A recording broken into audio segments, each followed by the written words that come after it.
Hello everyone and welcome to another episode of my Minecraft Space Astronomy 2 Let's Play series, and in this episode we are down in the mechanism area. I am not sure I've really shown this on camera too much. So basically, this is where these wires lead to the farm that got blown up. Actually, I'm not sure if I mentioned that either. This is all the crafter stuff, and this is basically leads right underneath of my drawers here, storage drawers. And I've been working on some, what's it called? What is it called? I can't remember. It's like the storage thing. Been working on this. Oops. Jetpack. Just please work today. Been refined storage, and I've noticed that you need quite a bit of silicon and glass. And now, I made like loads of silicon earlier, but it's replenishing quicker, a lot quicker than I expected, which is quite a big problem. So, I thought, and glass, obviously, it's just, that's quite a pain to get. So I thought I would make, to start this episode off, I would make an automatic glass and, glass and silicon farm, and I have all the materials to do it if I can, if it wants to let me at least. Come on, snap with me, come on, there we go.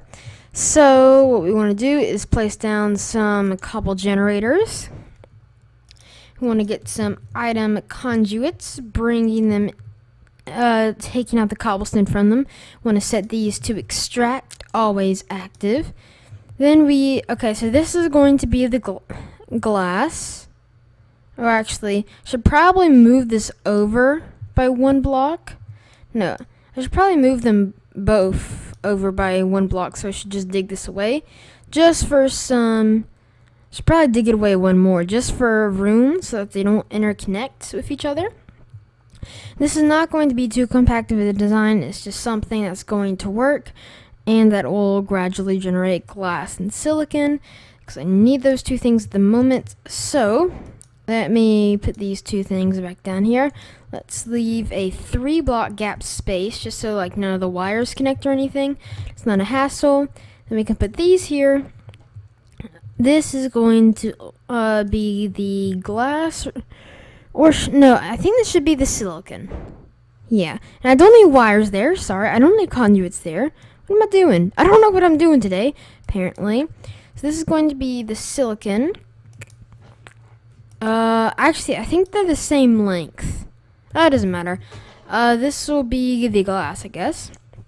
So we can put a sag mill here, and then we can tell it to pull cobblestone from there. See, the cobblestone has been put in there. And then that will give us 3 things. That should give us gravel, sand, and flint. So the flint is going to go through here. So let me get an item filter, and I'm going to put some flint in there. The gravel is going to go in here. This will let me. Okay, extract, item filter, and then the sand, no, the sand is going to go out here, like so, and then the flint is going to go out here. So then the sand is going to go ahead and skip along, up ahead, into the alloy smelter, which is going to be placed probably right about here. And then I'm going to tell this alloy smelter to pull all of the products that are from the sag mill. So if I put that in there and tell this to insert, like so, and then do this. And, okay, so this is going to take the sand out. This is going to be the gravel. So then the gravel is going to come into here and is going to be converted into sand. So then, as this is we're going to extract the flint here that can come out. I know this probably doesn't make too much sense, But trust me, I think I know what I'm doing. I think.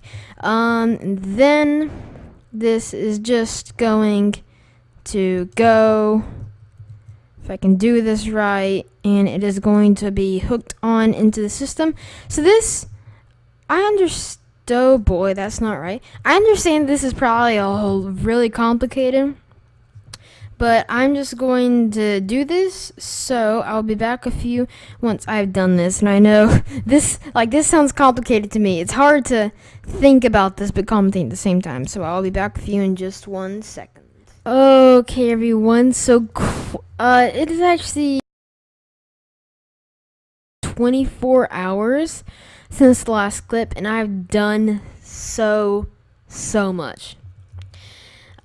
How do I put this in little words? Basically, I'd been working on refined storage, right? And the temptation to finish that mod pack got to me, to finish that mod got to me, and I might have pretty much almost finished the mod. Don't get mad at me. So much nicer. So I'm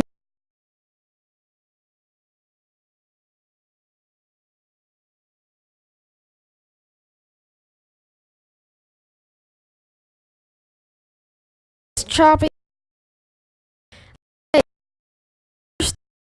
Room has been developed a lot.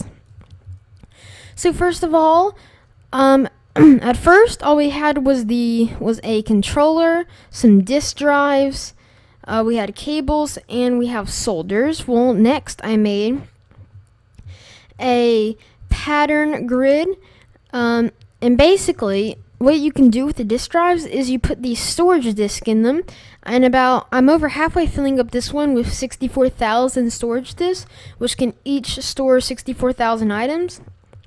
And you can see that this is already getting filled with my items right here. And then basically with this grid,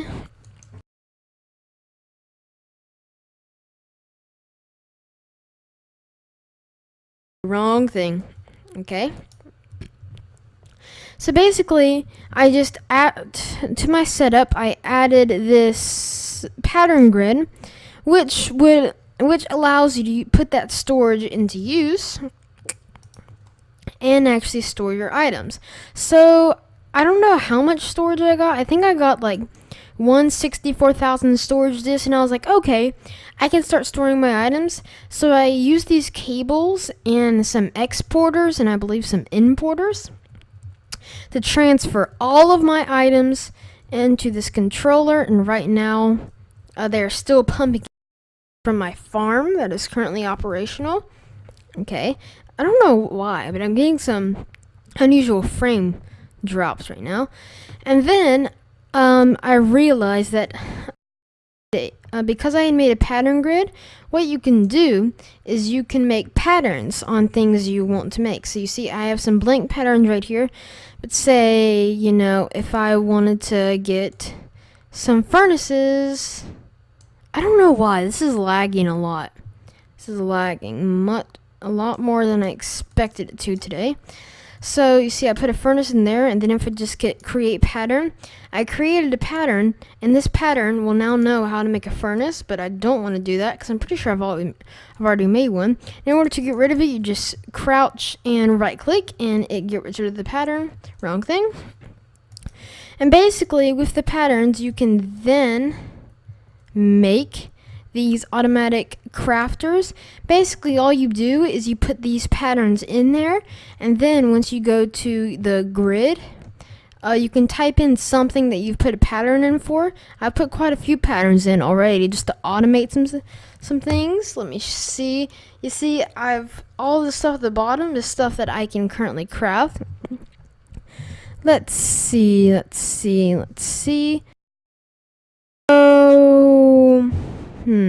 Okay, for example, a furnace, right? Say if I want a furnace, I have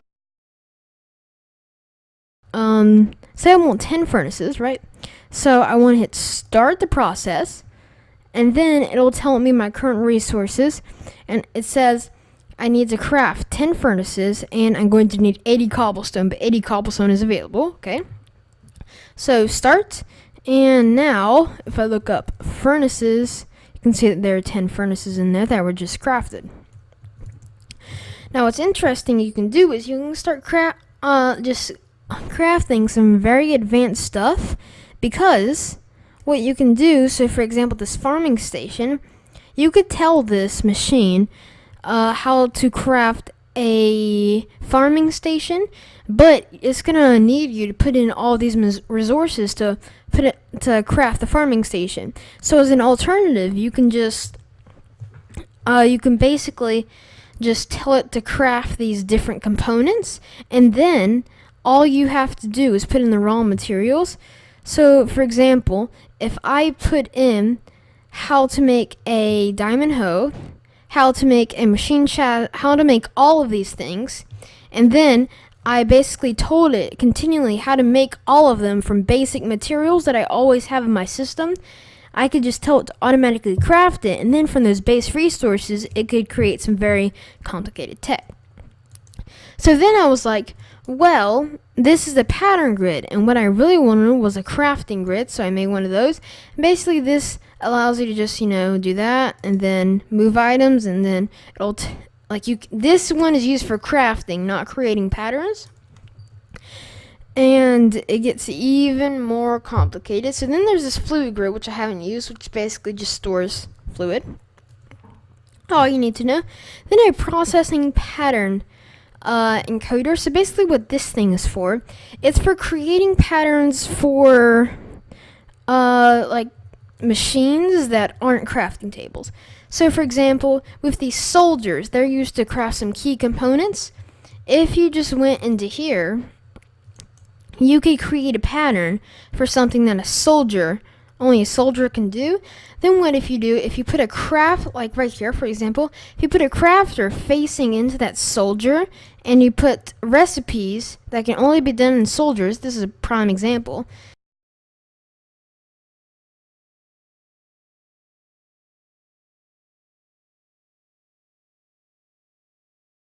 So we went quite a while without experiencing any frame rate. You see, I told it to make some more 64 storage disk, and it's making some components right now, so I might as well throw that back into my system. Anything else? Oh, crafting monitor just shows you some stuff that is currently being crafted in the system. Some spare disk drives over here, and I think that's pretty much everything. Oh, I made this wireless transmitter, and I put some range upgrades in here. Basically, I also made this wireless crafting grid. As long as this has power, and I'm within 48 blocks of that thing, I can access all of my items. And yeah, so back to some other stuff. Out of episode, I have been AFKing. And instead of having those drawers, I just have a chest that is and the items are just constantly popped into it. And we have got lots upon lots of glass. Almost 60,000 glass. It's the most, we have more glass than anything else. Actually, we probably have more coal, but coal's just not in our system. I'll get to that later. But I finished this up. It's it's just... it's kind of complicated, kind of not. And we have loads upon loads of power here. I'll get to why we have so much power in just 1 second, too. One last thing, and then we can move on with some different stuff. This has been a mouthful. But I also expanded our capacitor bank quite a lot, just because... Oh, and this is a prime example of what I was talking about before.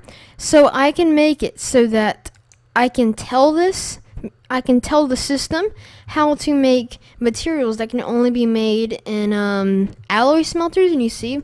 So I told the system how to make all the recipes for a vibrant capacitor bank.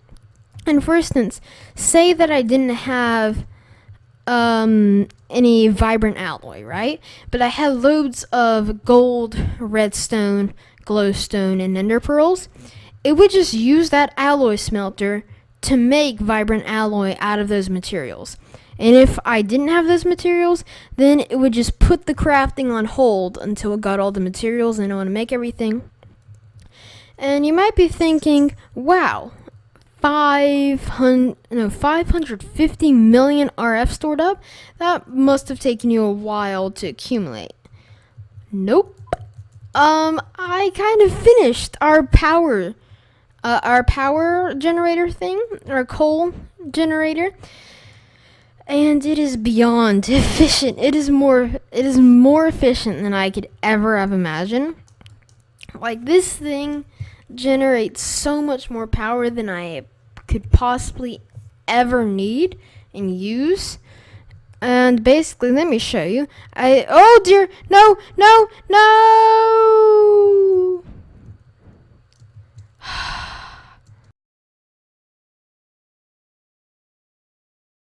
It didn't blow up any machinery. I'll fix that out of episode. But actually, do we have any... Oh, I love this so much. We can just search. We don't have any snow. We're going to have to get some more snow. So I believe it is located right here. Oh, there's no longer any solar panels because I made it so that it powers itself now. And let me show you the system.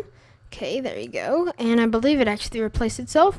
So you see the output is full because this thing is so efficient that it just backlogs everything. You see all of them are backlogged. Oh dear. I'm playing a dangerous game.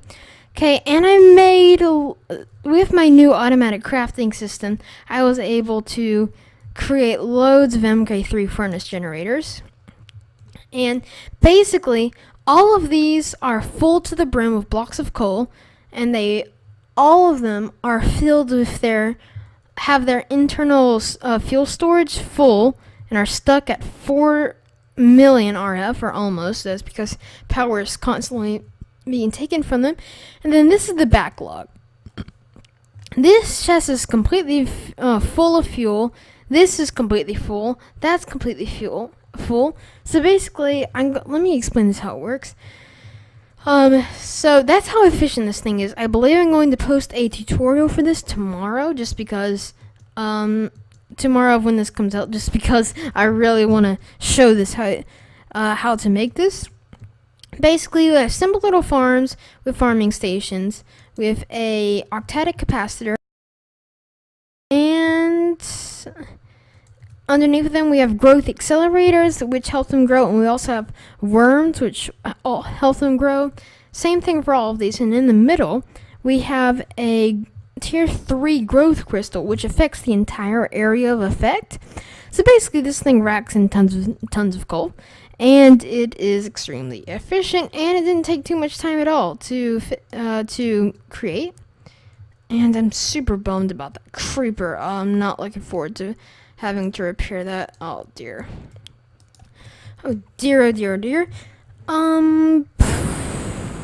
Anything? Okay, one more thing. Then I promise we're done. So that has basically given us a power overload. I upgraded all of these crops so that they are... Why are these crops here? That's weird. I upgraded them so that they are no longer like tier 1, tier 2, or tier 3 Infernium seeds. They're tier 5 or tier 4 Infernium seeds. So yeah. And basically, they are either tier 4 or tier 5, and if you don't know what the tiers of Infernium seeds means, basically, per tier, the tier amount determines how much Infernium is harvested. So, if you have a tier 1 Infernium seed, and you harvest it, it will harvest 1 piece of Infernium, while as if you have a tier 5 Infernium seed, it will harvest 5 pieces of Infernium per harvest. I also visited the end and gathered up some Enderman skulls, so I need them. This chunk glitched out for some odd reason. I don't know why. And it kind of destroyed my copper mines. Like, it's this one chunk. It's just, it's just glitch. Like, it says it's even a different biome. everything I had built there got wiped. Like, because this was my cobblestone mine, and then this is my copper mine right here, if I can get to it. Oh, wait, I think the copper mine is actually still intact. Oh, that's useful, but only barely, very barely, because like this thing scraped it. It came in super close. Anything else? I know I keep saying that. I believe I mentioned no solar panels. So that's embarrassing. You know, I was actually going to make some progress on camera, but apparently this entire episode has just been a big progress update. I hate these episodes that are just a big progress update. At least they're kind of more like tutorials more than anything, because I just explained a bunch of stuff that I've done out of episode. But the refined storage is so amazing. If you are interested in playing mod in Minecraft and you don't have refined storage, it is seriously awesome. Seriously. So, as I said, that tutorial should probably be going up tomorrow, I hope, and I love this vibrant jetpack. Speaking of which, I need to upgrade it, because I believe, now that I have the Enderman skulls, I can actually upgrade it. Oh, I haven't talked about upgrading my jetpack. And I believe I have armored a vibrant jetpack, but I can upgrade it to a dark solarium jet plate. So yeah, that's going to be a goal, which I'm probably going to do out of episode, to be honest. But the thing that was holding me back was I needed a soul binder, and I believe I can actually now craft one now that I have an Enderman head. So anyways, that is going to be the end of the episode there. I'm sorry that I didn't do much. It was just me attempting to make a few simple farms, and then me explaining everything I had done out of episode. I hope that you have enjoyed, and especially if they'll come back for the next episode. Bye!